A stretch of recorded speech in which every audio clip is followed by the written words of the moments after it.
முந்தி விநாயகனே முழுமுதற் கடவுளே, அன்னை உமையவளின் அருந்தவ புதல்வனே உரைக்கின்றேன். பைரவ குரு கவசத்தை பணிவோடு சொல்கின்றேன். பிழை பொறுத்து அடியேனின் பக்தியினை ஏற்றிடுவாய். சிவனாரின் திருமகனே, செய்தொழிலை வளமடைய செய்கின்ற வேடவனே, வெற்றிகளைத் தருபவனே, வைரவரின் குரு கவசம் சொல்பவரை கேட்பவரை வையமதில் வளமோடு வாழ்வித்து காத்திடுவாய்.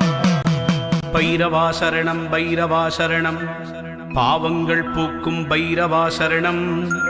ஈசனின் மகனே இறைவா சரணம், எங்களை காக்கும் துணையே சரணம். அன்பர்க்குறையெல்லாம் பொறுத்தே என்றும் ஆட்கொள்ளும் ஐயனே சரணம் சரணம்.